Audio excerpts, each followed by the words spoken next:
कहानी की शुरुआत होती है एक ग्रुप एक्सप्लोरर्स से, जिनकी लीडर है सोफिया, और वो सब पैसिफिक ओशन में मौजूद हैं। सोफिया एक बहुत ही बड़ी फीमेल शार्क लिलीज को तलाश कर रही हैं। अचानक उनके सिस्टम पर एक अलर्ट आता है कि वो शार्क उनके बहुत करीब और शार्क को पीछे से कवर करो। जिसके बाद कुछ डाइवर्स समुंदर में छलांग लगा देते हैं, जिनमें सोफिया का हस्बैंड क्रिस भी शामिल होता है। थोड़ी देर की तलाश के बाद वो एक छोटे मरे हुए व्हेल मछली को देखते हैं, लेकिन किसी को समझ नहीं आ रहा कि वो मरी कैसे। क्रिस उसके करीब जाता है और देखता है कि उसके जिस्म पर शार्क के काटने के निशान हैं। तभी अचानक बहुत सारी फीमेल शार्क्स निकल आती हैं और पता चलता है कि वो सब लिलिस की बेटियां हैं। तभी लिलिस खुद सामने आ जाती है और सब उसे देखकर हैरान रह जाते हैं, क्योंकि उसका साइज पिछली बार के मुकाबले में डबल हो चुका होता है। 2 महीने पहले जब वो सब लिलिस को देखने आए थे, तब उसका साइज 3 मीटर था। अब लिलिस सिर्फ 2 महीने में 7 मीटर लंबी हो चुकी है। सोफिया क्रिस से कहती है कि जल्दी से उसका सैंपल लो, ताकि हम उसके तेजी से बढ़ने का राज जान सकें। क्रिस हिम्मत करके उसके करीब जाता है सैंपल लेने, लेकिन लिलिस तुरंत उस पर हमला कर देती है। उसी वक्त क्रिस और सोफिया के बीच कनेक्शन कट जाता है। सोफिया बहुत परेशान हो जाती है और खुद समुंदर में उतर जाती है ताकि अपने हस्बैंड को ढूंढ सके। वो जैसे ही नीचे जाती है, उसे क्रिस का कटा हुआ बाजू मिलता है और वहां और किसी डाइवर का कोई नामो निशान नहीं होता। वो समझ जाती है कि वो सब शार्क की खुराक बन चुके हैं, मगर वो हिम्मत नहीं हारती और फैसला करती है कि किसी तरह उस शार्क से सैंपल लेकर ही रहेगी। वो लिलिस के करीब पहुंचती है और सैंपल लेने की कोशिश करती है, लेकिन शार्क उस पर भी हमला कर देती है। सोफिया खुशकिस्मती से एक जाल में फंस जाती है, लेकिन शार्क जाल को खींचती हुई समुद्र की गहराइयों में ले जाती है। किसी तरह से वो जाल से निकलने में कामयाब हो जाती है और खुद को बचा लेती है। फिर 3 साल बीत जाते हैं और हम पहुंचते हैं पेरिस, जहां 2 नौजवान लड़के सीन नदी में मछलियां पकड़ रहे होते हैं। लेकिन अचानक उनके जाल में एक बम आ जाता है। ये देखकर वो दोनों लड़के पुलिस को इस बम की खबर देते हैं। बम की खबर सुनकर रिपोर्टर्स भी वहां आ जाते हैं। तभी पुलिस आकर लोगों को समझाती है कि वर्ल्ड वॉर 2 के दौरान यहाँ शेल्स और मिसाइल्स रखी गई थीं, इसलिए डरने की कोई जरूरत नहीं है। यहाँ अक्सर बम मिलते रहते हैं और जब तक हम यहाँ हैं कुछ नहीं होगा। लोगों को यकीन दिलाया जाता है कि नदी सुरक्षित है। फिर हम पहुंचते हैं व्हेल कंजर्वेशन सेंटर, जहां हमें सोफिया दिखाई देती है। अब सोफिया ने शार्क पर रिसर्च करना बंद कर दिया है और अब वो बच्चों को मछलियों के बारे में जानकारी देती है। लेक्चर के दौरान उसे महसूस होता है कि कुछ लड़के उसका मजाक उड़ा रहे हैं। वो कह रहे होते हैं, कहाँ है वो सैंपल जो तुम्हारे हस्बैंड ने लाया था? क्या वो शार्क उसे मारकर सिर्फ सैंपल ही छोड़ गई? सोफिया बहुत दुखी हो जाती है और लेक्चर छोड़कर बाहर निकल जाती है। तभी एक लड़की नोरा उसे रोकती है और कहती है, मैं तुम्हारी सबसे बड़ी फैन हूँ। मैं तुम्हारे सारे रिसर्चेस को फॉलो करती हूँ, खासकर शार्क वाले। सोफिया कहती है, मैंने वो सब रिसर्च उसी दिन छोड़ दिए थे जब मेरे हस्बैंड की मौत हुई। उन दिनों की याद मत दिलाओ, मुझे तकलीफ होती है। वो जाने लगती है, लेकिन नोरा कहती है, मैंने पता लगाया है कि तुमने लिलीज के शरीर में एक ट्रैकर डिवाइस लगाई थी। सोफिया हैरान रह जाती है। इसके बाद नोरा उसे अपनी ऑर्गेनाइजेशन ले जाती है ताकि डिटेल में बात कर सके। हमें पता चलता है कि नोरा ने समुद्री जीवों को बचाने के लिए एक ऑर्गेनाइजेशन बनाई है। वो समुद्र में रहने वाले जानवरों से बेहद प्यार करती है। नोरा सोफिया को बताती है कि उसने पिछले 3 साल से लिलीज की मॉनिटरिंग की है और कहती है, सोफिया तुम्हें ये पता नहीं होगा कि लिली सब सीन नदी में है। सोफिया हैरान रह जाती है और कहती है, ये नामुमकिन है क्योंकि शार्क फ्रेश वाटर में जिंदा नहीं रह सकती। नोरा बताती है कि क्लाइमेट चेंज और पॉल्यूशन ने लिलीज की नेचर को बदल दिया है और अब वो इस माहौल में भी जीने के काबिल हो गई है। हमारे ग्रुप की कोशिश है कि उसे वापस समुंदर में भेज दें, वरना वो किसी भी वक्त मर सकती है। नोरा कहती है, मैं आज रात डाइव करने वाली हूँ, तुम भी साथ चलो सोफिया। हम दोनों शार्क को देखते हैं और उसे उसके घर वापस ले जाते हैं। सोफिया कहती है, क्या डाइव? तुम्हें क्या लगता है ये इतना आसान है? ये बहुत ज्यादा रिस्की है। ऐसा करने से तुम्हारी जान जा सकती है। ये कोई आम सी मछली नहीं, ये दुनिया की सबसे खतरनाक शार्क है। सोफिया वहां से निकलकर अपने घर पहुंचती है। घर जाकर वो अपने हस्बैंड के आखिरी मिशन की वीडियोस देखती है और वो रो पड़ती है, क्योंकि उसी ने अपनी टीम से कहा था कि वो इस मिशन में उनके साथ है। वो गिल्टी फील कर रही होती है क्योंकि वो सब उसकी वजह से मारे गए। दूसरी तरफ हम देखते हैं कि नोरा अपनी दोस्त बिन के साथ सीन नदी में एक बोट पर होती है। नोरा कहती है, क्या तू मेरे साथ नहीं उतरेगी? बिन पानी में उतरने से इनकार कर देती है और कहती है, तू जा, मैं यहाँ तेरा ध्यान रखती हूँ। नोरा अकेले ही पानी में उतरती है और लिलीज को हर जगह ढूंढती है। दूसरी ओर सोफिया सिस्टम में लिलीज की मूवमेंट्स ट्रैक कर रही होती है। वो देखती है कि शार्क नोरा की तरफ बढ़ रही है, जिसके बाद वो पुलिस को कॉल करती है और बताती है कि नोरा अकेले रिवर के पानी में शार्क को ढूंढने गई है। नोरा अब भी शार्क को तलाश रही होती है। फिर वो एक कार के करीब जाती है जिस पर शार्क के अटैक के निशान होते हैं। उसी वक्त उसे पुलिस के सायरन की आवाज आती है, तो वो समझ जाती है कि पुलिस नदी तक पहुंच गई है। वो फौरन पानी से बाहर आती है और भागने की कोशिश करती है, मगर पुलिस उसे पकड़ लेती है क्योंकि इस रिवर में डाइविंग मना है। सोफिया भी उसी वक्त वहां पहुंच जाती है और नोरा को पुलिस के हाथों गिरफ्तार होते हुए देखती है, मगर वो कुछ नहीं कर सकती। पूरी रात वो नदी के पास खड़ी रहती है लिलीज की मूवमेंट्स को ट्रैक करने के लिए। अगले दिन नोरा अब भी पुलिस स्टेशन में होती है क्योंकि वो कुछ भी बोलने को तैयार नहीं होती कि वो नदी में क्यों गई थी। वो सिर्फ कहती है, बस यार मैं तो नहाने गई थी। इंस्पेक्टर का नाम आदिल होता है। वो कहता है, तुम यहाँ से बाहर तभी निकलोगी जब सच बोलोगी। नहाने की कहानी छोड़ो, हमें बेवकूफ समझा है क्या? नोरा कहती है, सुनो भाई, मैं शार्क ढूंढने गई थी। आदिल हंसता है, क्या तू मेरे साथ मजाक कर रही है? नदी में शार्क? ये तो जहरीला पानी है। और फिर वो यहाँ आई कहाँ से? तुमने मुझे बेवकूफ समझा है? नोरा कहती है, मेरा यकीन करो, मैं पानी में शार्क को ढूंढने गई थी, लेकिन अफसर मानने को तैयार नहीं था। दूसरी तरफ सोफिया अब भी उसी जगह पर मौजूद होती है जहां कल रात थी। शार्क की मूवमेंट्स को देख रही होती है और वो काफी नर्वस और डरी हुई होती है क्योंकि शार्क उसके बहुत करीब होती है। तभी उसे पुलिस स्टेशन से कॉल आती है और उसे अपने ऑफिस बुलाया जाता है। वहां जाकर उसे पता चलता है कि ये कॉल नोरा की रिक्वेस्ट पर की गई थी ताकि वो ये प्रूव कर सके कि शार्क वाकई नदी में है। तभी पुलिस को एक लाश मिलती है नदी के किनारे से। सोफिया लाश की हालत देखकर डर जाती है क्योंकि लाश का आधा हिस्सा गायब था, जैसे उसे किसी बड़े जानवर ने काटा हो। सोफिया कहती है, ये काम तो शार्क का ही लगता है। फिर वो पुलिस स्टेशन जाती है और एक लेडी इन्वेस्टिगेटर को सारी जानकारी देती है जो वो लिलीज के बारे में जानती थी। वो ये भी बताती है कि ये शार्क बहुत खतरनाक है, जैसा कि तुम लोग समझ रहे हो वैसी नहीं। इसका साइज बहुत तेजी से बढ़ रहा है और हमें एक एक्सपर्ट टीम चाहिए ताकि हम शार्क को उसके असली समुंदर में वापस ले जा सकें, वरना अगर ये नदी में रही तो किसी भी वक्त मर सकती है। लेकिन वही नोरा को लगता है कि सोफिया और ऑफिसर शार्क को मारने वाले हैं, इसलिए अब नोरा शार्क को बचाने के काम पर लग जाती है और ऑफिसर सोफिया और अदिल को ऑर्डर देती है कि शार्क को सेफ तरीके से समुद्र में पहुंचाया जाए। फिर सोफिया डाइवर्स की टीम के साथ सीन नदी पहुंचती है ताकि शार्क को पकड़ सके। दूसरी तरफ नोरा भी चुपचाप उनका पीछा करती है और दूर से शार्क की मूवमेंट्स को देखती रहती है। सोफिया और उसकी टीम ट्रैकर के जरिए लिलीज की लोकेशन फिक्स कर लेते हैं। डाइवर्स जल्दी से सूट पहन के नदी में उतर जाते हैं। नोरा को लगता है कि वो लिलीज को मार देंगे तो फौरन अपनी दोस्त बिन को कॉल करती है और कहती है कि वो ट्रैकर सिस्टम हैक कर दे ताकि डाइवर्स शार्क की लोकेशन ट्रेस न कर सकें। बिन उसकी बात मान लेती है और सिस्टम बंद कर देती है। तभी डाइवर्स पानी में लिलीज को तलाश करते रहते हैं और वो लिलीज के काफी करीब होते हैं। उन्हें उसकी मूवमेंट का एहसास होने लगता है। तभी ट्रैकर अचानक बंद हो जाता है और वो उसका लोकेशन नहीं जान पाते। वो सब जल्दी से ऊपर आ जाते हैं इससे पहले कि शार्क उन्हें मार डाले। आदिल हैरान रह जाता है कि ट्रैकर अचानक कैसे बंद हो गया और वो सोफिया से कहता है, मुझे लग रहा है कि ये सब तुम्हारा किया धरा है। कसम से अगर कंफर्म हो गया कि तूने ये किया है तो ये तेरे लिए जिंदगी का आखिरी दिन होगा। सोफिया उसकी बातों से नाराज हो जाती है और वहां से चली जाती है और इत्तेफाक से वो नोरा को दूर से देखती है जो छुप के सब कुछ देख रही होती है।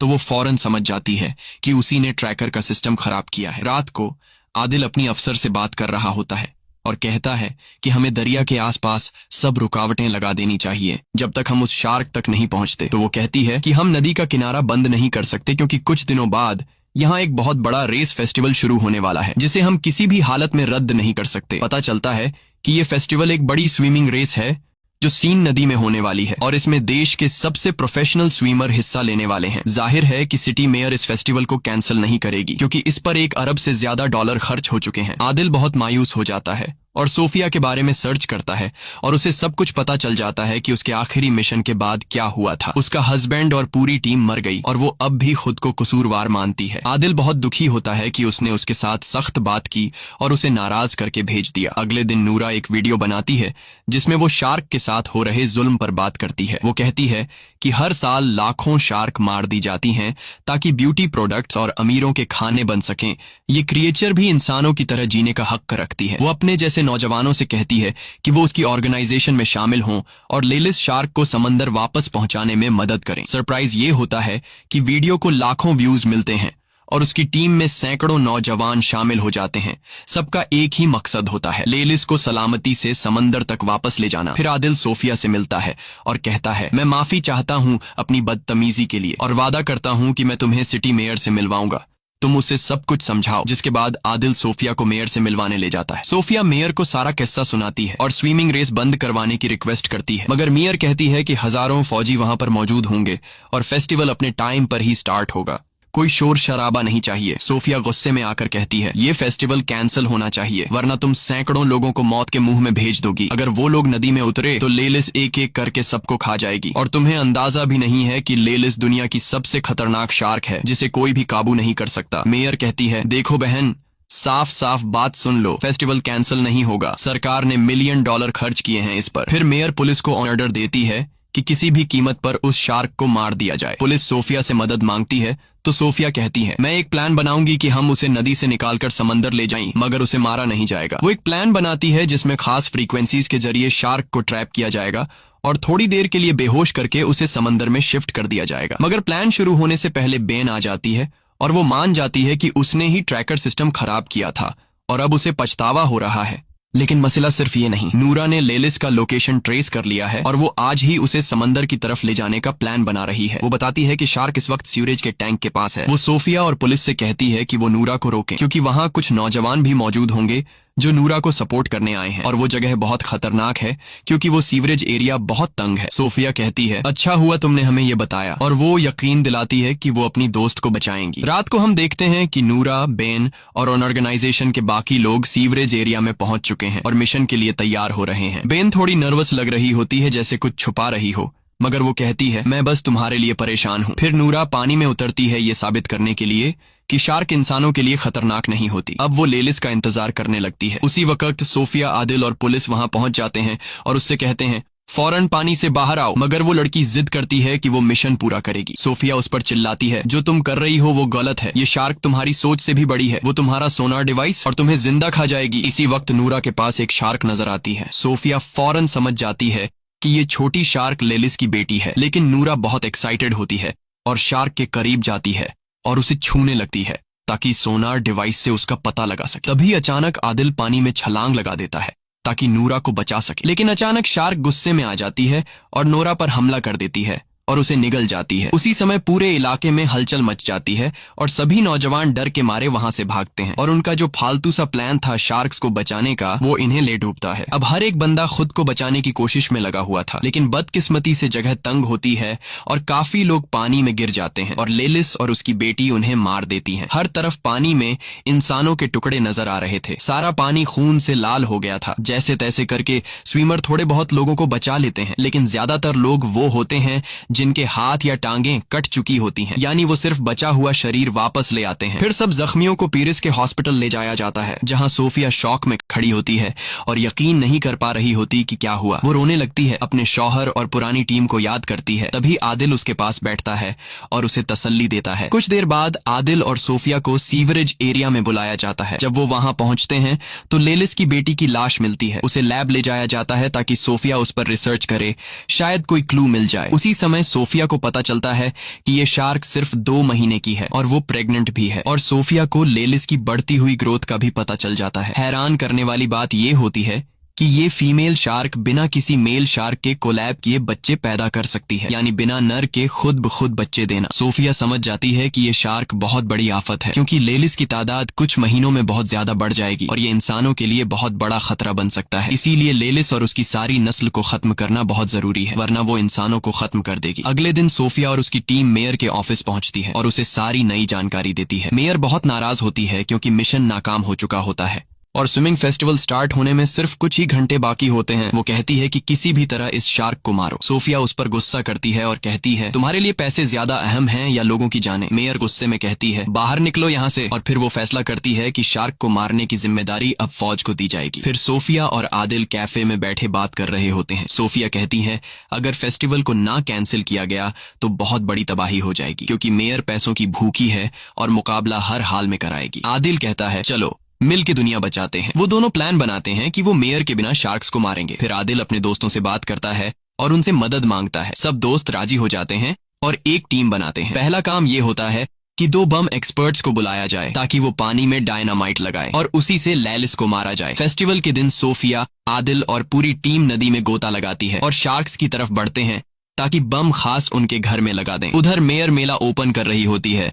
उसे कुछ भी पता नहीं होता आदिल और सोफिया के प्लान का। फौज भी अपनी बोट्स में तैयार बैठी होती है किसी भी हमले के लिए। सोफिया की टीम शार्क के मेन जगह तक पहुंच जाती है और वो वहां हजारों शार्क मछलियां देखती है। सोफिया अपनी टीम को कहती है कि रुक जाए क्योंकि शार्क इंसानी हरकत से खतरा महसूस करती है। दूसरी तरफ मेला शुरू हो जाता है और स्विमर पानी में कूद जाते हैं। सोफिया और उसकी टीम शार्क्स के बीच बम लगा देती है और जैसे ही काम खत्म होता है सब ऊपर जाने की कोशिश करते हैं। तभी एक शार्क आती है और टीम के 2 बंदों को मार देती है। सोफिया आदिल को खींचती है ताकि जल्दी निकल सकें, लेकिन बम जल्दी फट जाते हैं। धमाका होता है और टीम के बाकी लोग ऊपर उनका इंतजार कर रहे होते हैं। सोफिया आदिल को ऊपर ले आती है। टीम उसे बोट में डाल देती है क्योंकि वो जख्मी होता है। तब सोफिया फैसला करती है कि वो अकेले नीचे जाएगी ताकि यकीन कर ले कि लेलिस मर चुकी है या नहीं। लेकिन जब वो वापस आती है तो पता चलता है कि लेलिस अभी भी जिंदा है। फिर अचानक लेलिस कश्ती पर हमला करती है, टीम को गिरा देती है और पूरी टीम को मार देती है। लेकिन खुशकिस्मती से आदिल और सोफिया बच जाते हैं और ऊपर आ जाते हैं। तब वो देखते हैं कि शार्क तैराकों की तरफ बढ़ रही है, तो वो दोनों पानी में वापस कूद जाते हैं ताकि उसे रोक सकें। लेकिन तब तक बहुत देर हो चुकी होती है। शार्क पहले ही तैराकों तक पहुंच चुकी होती हैं और एक एक करके सबको मारने लगती हैं। एक ही झटके में नदी का पानी लाल हो जाता है। हर तरफ इंसानों के टुकड़े तैर रहे होते हैं। पूरा इलाका चीख पुकार और अफरा तफरी से भर जाता है। तभी फौज पहुंचती है और लेलिस पर गोलियां चलाती है, लेकिन उन गोलियों का उस पर कोई असर नहीं होता। सबसे बड़ा खतरा ये होता है कि नदी के नीचे कई बम पहले से लगे होते हैं। अगर कोई गोली उन पर लग गई तो पूरा शहर उड़ जाएगा। और फिर वही होता है, एक गोली बम से टकरा जाती है और जोरदार धमाका होता है। पूरा शहर तबाह हो जाता है। धमाके की वजह से एक भयानक सुनामी आती है जो पूरे शहर को बहा ले जाती है। कई लोग डूबकर मर जाते हैं, जिनमें सोफिया और आदिल भी होते हैं। सोफिया पानी की सतह पर आती है और बेहोश आदिल को देखकर किसी सुरक्षित जगह ले जाती है। दोनों एक लोहे के बड़े टुकड़े पर चढ़ जाते हैं। कुछ देर बाद आदिल को होश आता है और वो पूछता है, हम कामयाब हो गए? शार्क मर गई ना? सोफिया उसकी तरफ देखती है। उसकी आंखों में आंसू होते हैं, लेकिन वो कुछ नहीं बोलती। आदिल चारों तरफ देखता है और सदमे में चला जाता है। पूरा पेरिस शहर डूब चुका होता है और हर तरफ शार्क मछलियां तैर